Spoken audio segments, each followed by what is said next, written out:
السلام عليكم ورحمة الله وبركاته. أصحابتي qaaliga maanta waxaan sameysanaynaa buskut aad u macaan sidaa u sameysanaynaa haddana isla socod wanaagsan. Halkan waxaan kusoo shubanaynaa buluug baan oo qiyaastii adii koob wax yar dhiman marka la dhalaaliyo aan kusoo shubanaynaa bakeeri wax yar dhiman camal marka la dhalaaliyo. Waxaa kaloo kusoo darsanaynaa sokor ayadana koob soo shiiday koob sokor oo soo shiidan ku darsanaynaa. Marka intaas aan si fiican iskugu soo walaaqanaynaa.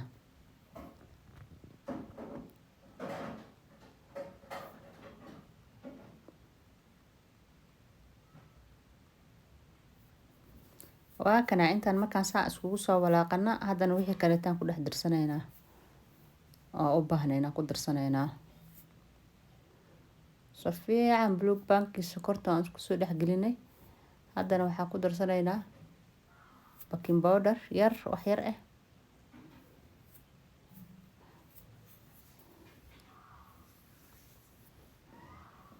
iyo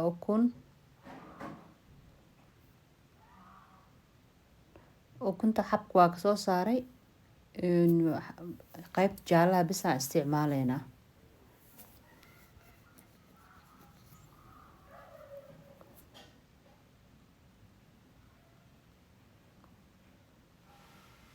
marka haddana waxaan ku darsanaynaa burkaas oo hal koob hadda aan ka isticmaalayno koob iyo haafna aan dib kaga darsan doono oo ku qalajin doono insha Allah isla socod wanaagsan.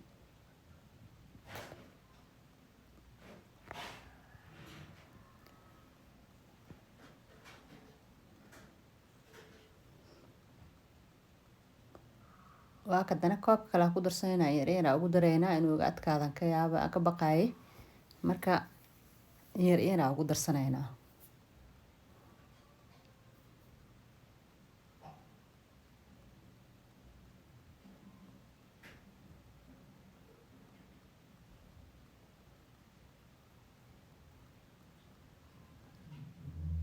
waa kana had saan ku soo dhameynay 2 koob iyo haaf bur aan isku soo qasanay. waa ka marka vaniladii iyo wixina qaar aan tusno iga jarmaa jiro oo iska jaray marka isla socod wanaagsan. haddana waa kuuskuuseynaa intaas aan u kuuskuuseynaa intaas la ekeysiineynaa qiyaastaada aad garanaysid sida aad ka rabtid waaweyn zaid ama yar sida aad ka rabtid markaas aad ka dhigan kartaa. marka saana hadda usoo kuuskuusaneynaa saxankaana soo saarnayna intaan soo kuusano intaas la ekeysiineynaa marka isla socod wanaagsan.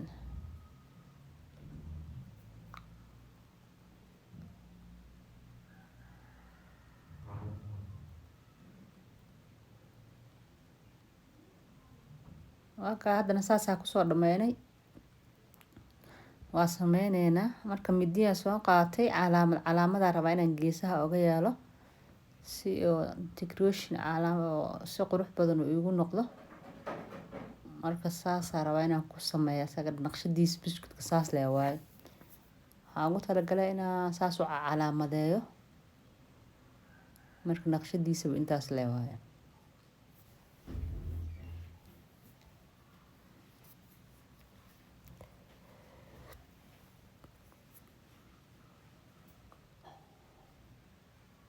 haddana saxankaas soo qaadanay saxankan ku safanaynaa saana ku calaamadeysanaynaa marka 3 xabo oo horeysa ilaa 2 xabo oo horeysa baa in tusaaya inta kale tani saasa kusoo dhameynayna insha Allah.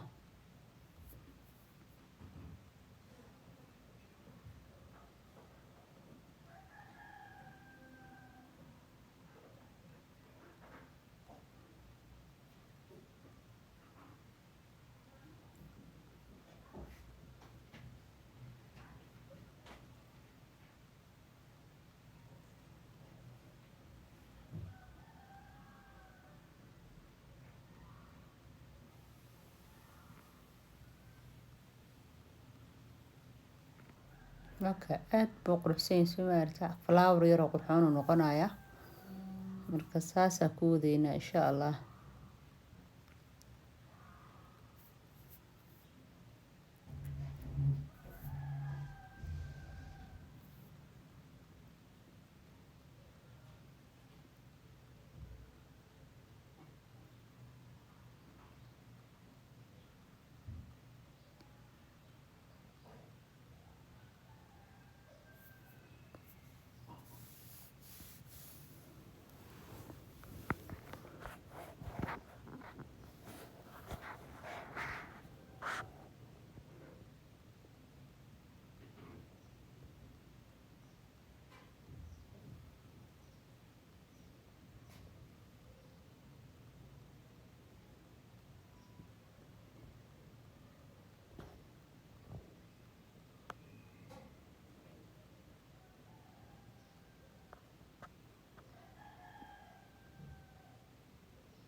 waa kana haddana saasaa kusoo dhameynay asaga dhan quruxdaasuu noogu soo baxay insha allah. haddana foornada gashanaynaa. waa kana haddana saanuu noogu soo baxay, foornada kasoo baxsanay. waxaa ku darsanaynaa jam oo dhexdaan ka gelinaynaa, decoration ooga dhigaynaa, ku qurxinaynaa insha allah. qaadada yariista soo qaata, qaadooyinka qaadada ugu yar waaye. marka jam baa kusoo qaadaa wax yar dhexda meesha aan godka ka dhigay yariiska uga shubaya si decoration qurux badan ugu noqdo.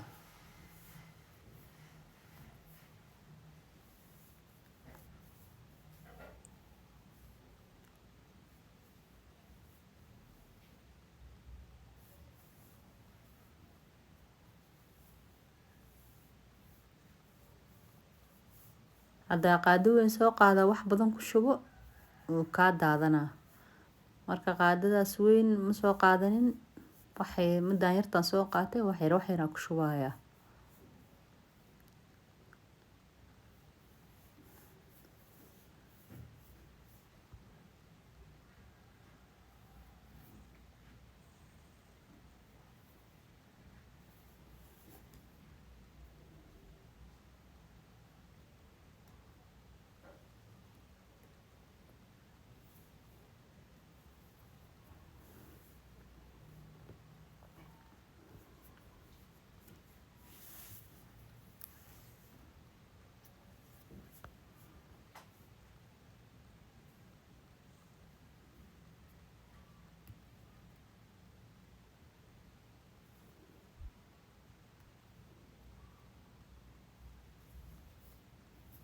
haddana waa kana saanaa kusoo dhameynaa isaga dhan. marka saantaa kusoo dhameyna waxaan rabnaa insha allah inaan soo kala jarano siduu noogu soo baxay intus. markaa sida quruxdaasuu noogu soo baxay, wax kaa daadanaya kaa horhoraya ma ahan oo qala oo biyo quruxdaasuu noogu soo baxay. kaasaa lagama sheekeyn karo. please share, like, comment ii saara subscribe-ka insha allah. subscribe-ka ii saara asxaabay insha allah.